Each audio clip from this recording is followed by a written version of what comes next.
Hello friends, welcome to crack DElEd C TET.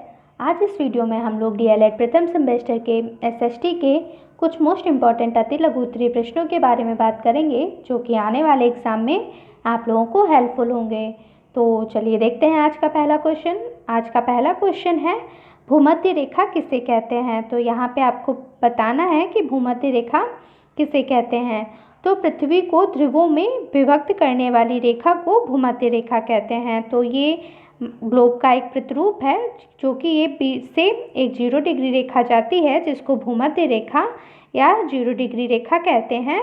तो यहाँ पृथ्वी को दो भागों में विभक्त करती है। जो ऊपरी भाग उत्तरी ध्रुव कहलाता है तथा निचला भाग दक्षिणी ध्रुव कहलाता है। इसलिए यहाँ पर कहा गया है कि पृथ्वी को ध्रुवों में विभक्त करने वाली रेखा को भूमध्य रेखा कहते हैं। तो भूमध्य रेखा को और किस नाम से जानते हैं, तो 0 डिग्री रेखा भूमध्य रेखा को कहते हैं। नेक्स्ट क्वेश्चन है, मकर रेखा किसे कहते हैं। तो मकर रेखा क्या होती है, तो 23.5 डिग्री दक्षिणी अक्षांश को मकर रेखा कहते हैं। जैसे कि आप देख सकते हैं कि ये हो गई 0 डिग्री रेखा, तो और ये 23.5 डिग्री उत्तरी अक्षांश क्या होती है, कर्क रेखा। उसी प्रकार 23.5 डिग्री दक्षिणी अक्षांश को मकर रेखा के नाम से जाना जाता है। तो मकर रेखा क्या होती है, तो 23.5 डिग्री दक्षिणी अक्षांश वाली जो रेखा होती है वह मकर रेखा कहलाती है। चलिए नेक्स्ट क्वेश्चन देखते हैं। नेक्स्ट क्वेश्चन है, ज्वार भाटा किसे कहते हैं। तो यहाँ पे आपको बताना है कि ज्वार भाटा किसे कहते हैं।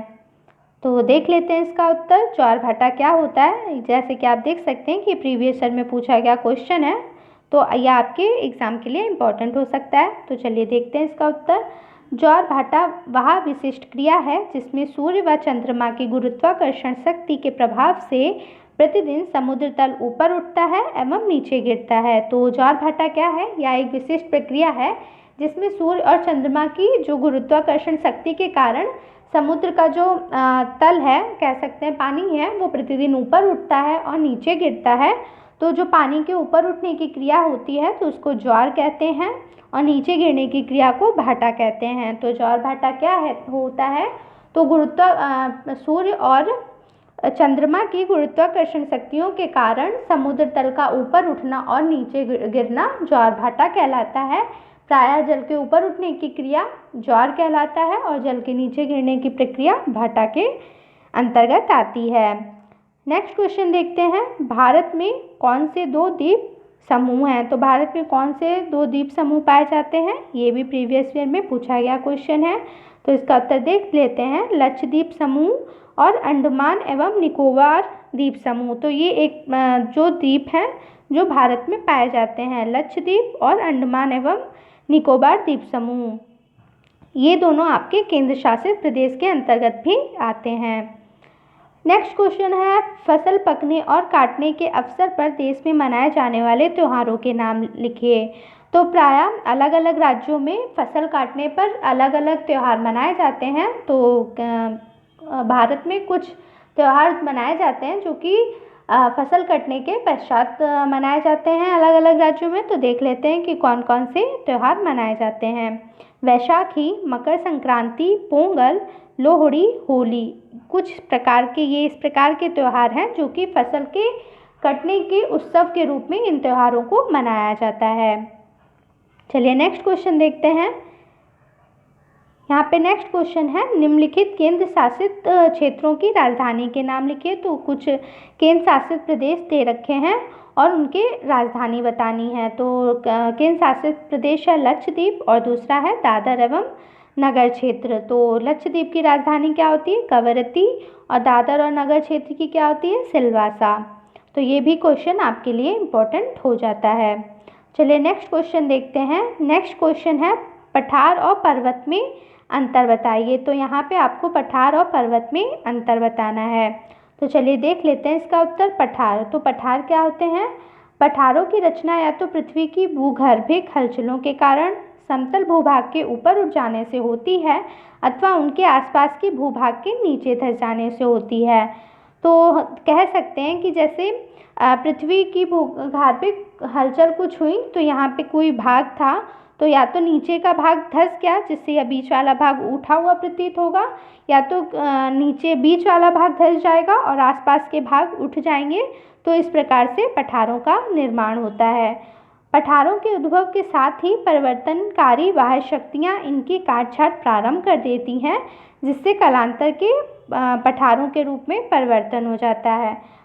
पठार प्रायः ऊपर से चपटे होते हैं जबकि पर्वत नुकीले होते हैं और पठारों की ऊंचाई प्रायः पर्वतों से कम होती है। चलिए नेक्स्ट क्वेश्चन देख लेते हैं पर्वत के बारे में। तो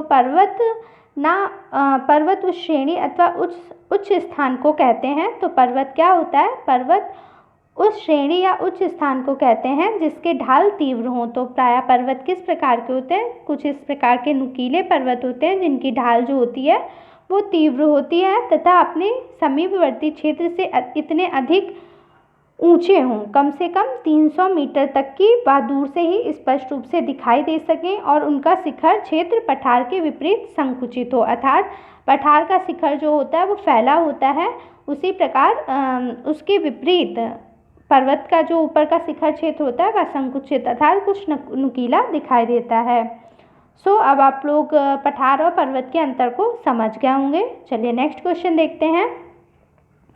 नेक्स्ट क्वेश्चन है हिमालय पर्वत से लाभ बताइए। तो हिमालय पर्वत के यहाँ पे आपको लाभ बताने हैं, तो यहाँ पे उत्तर देख लेते हैं। हिमालय पर्वत से कई लाभ हैं, जैसे तो हिमालय पर्वत क्या लाभ होता है हिमालय पर्वत की उपस्थिति से, तो देख लेते हैं।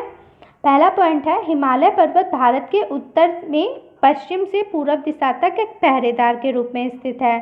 तो हिमालय पर्वत कहाँ स्थित है? तो यह भारत के उत्तर में है जो कि पश्चिम से पूर्व की दिशा की ओर जाते हुए है, और तो यह एक पहरेदार के रूप में कार्य करता है अर्थात एक बाउंड्री बना देता है जिससे कोई भी आसानी से सीमा को पार नहीं कर पाता है। नेक्स्ट पॉइंट देख लेते हैं। यह पर्वत उत्तर की ओर से आने वाली ठंडी हवाओं को रोकता है। यदि हिमालय पर्वत ना होता तो हमारी जलवायु ठंडी और शुष्क होती। तो हिमालय पर्वत और का कार्य करता है, तो यह उत्तर से आने वाली कुछ ठंडी हवाओं को रोक लेता है जिससे हमें अधिक ठंडी का अनुभव नहीं होता। अगर हिमालय पर्वत ना होता तो भारत की भी जलवायु ठंडी और शुष्क होती। नेक्स्ट पॉइंट है हिमालय पर्वत में अनेक जड़ी बूटियाँ पाई जाती हैं। तो हिमालय पर्वत में अनेक प्रकार की जड़ी बूटियाँ पाई जाती हैं जो विभिन्न रोगों के उपचार के लिए प्रयोग की जाती हैं। तो ये कुछ हिमालय पर्वत से लाभ थे जो कि हम लोगों ने देखे। चलिए नेक्स्ट क्वेश्चन देखते हैं। नेक्स्ट क्वेश्चन है चरक संहिता क्या निर्देशित करती है। तो चरक संहिता क्या है, तो इसका उत्तर देखते हैं। महान आयुर्वेदाचार्य चरक द्वारा लिखी गई पुस्तक चरक संहिता आयुर्वेद के महान ग्रंथ है। तो चरक संहिता के अंतर्गत आयुर्वेद का ज्ञान दिया गया है। यह ग्रंथ निर्देशित करता है कि शरीर में पित्त, कफ और वायु का संतुलन बनाकर शरीर को स्वस्थ रखा जा सकता है अर्थात स्वस्थ रहा जा सकता है। तो शरीर में पित्त, कफ और वायु का संतुलन बनाकर स्वस्थ रहा जा सकता है। चलिए नेक्स्ट क्वेश्चन देखते हैं। नेक्स्ट क्वेश्चन है अंतरिक्ष में पहुंचने वाले भारतीय राकेश शर्मा ने कब और किस अंतरिक्ष यान से यात्रा की थी। तो अंतरिक्ष में जाने वाले पहले भारतीय कौन थे, तो राकेश शर्मा जी थे। तो इन्होंने कब और किस अंतरिक्ष यान से यात्रा की थी, तो यहाँ पे इसका उत्तर देख लेते हैं। तो भारत और सोवियत संघ द्वारा अर्थात रूस द्वारा संयुक्त अंतरिक्ष अभियान में राकेश शर्मा जी ने अंतरिक्ष यान सोयूज-टी 11 से सन 1984 में यात्रा की थी। तो सोयूज-टी 11 से 1984 में इन्होंने यात्रा की थी। नेक्स्ट क्वेश्चन देखते हैं खगोल शास्त्री किन्हें कहते हैं। तो खगोल शास्त्री किन्हें कहा जाता है, तो वे वैज्ञानिक जो ब्रह्मांड के विषय में जानकारी रखते हैं अर्थात ब्रह्मांड के विषय में जानकारी एकत्रित करते हैं, तो उनको खगोल शास्त्री कहा जाता है। चलिए नेक्स्ट क्वेश्चन देख लेते हैं। नेक्स्ट क्वेश्चन है यहाँ पे पंचायत व्यवस्था के कार्य कितने स्तर के होते हैं। तो पंचायत व्यवस्था जो कार्य करती है वो किन स्तरों पर करती है, तो यहाँ पे दे रखा है कि 3 स्तर पर कार्य होते हैं। तो यहाँ पे देख लेते हैं कि ये 3 स्तर कौन कौन से हैं। तो पंचायत व्यवस्था 3 स्तरों पर कार्य करती है। ये कौन कौन से होते हैं, ग्राम पंचायत, क्षेत्र पंचायत और जिला पंचायत। तो यह 3 स्तरों पर कार्य करती है। नेक्स्ट क्वेश्चन है ग्राम पंचायत के महत्व को बताइए। तो ग्राम पंचायत का महत्व क्या है, यहाँ पे इसका उत्तर देख लेते हैं। ग्राम से संबंधित निर्णय ग्राम पंचायत द्वारा ही लिए जाते हैं। तो गांव के जो भी कुछ भी निर्णय होते हैं वो ग्राम पंचायत द्वारा ही लिए जाते हैं। गांव के लोग अपनी स्थानीय समस्याओं को आसानी से ग्राम सभा में सुलझा लेते हैं, जिससे उनके समय, संपत्ति और संसाधनों की बचत होती है। तो ग्राम पंचायत से क्या लाभ होता है कि गांव के लोग, जो स्थानीय लोग होते हैं, वो अपनी समस्याएं ग्राम सभा में सुलझा लेते हैं, जिससे उनके समय, संपत्ति और संसाधनों की बचत होती है। चलिए नेक्स्ट क्वेश्चन देखते हैं।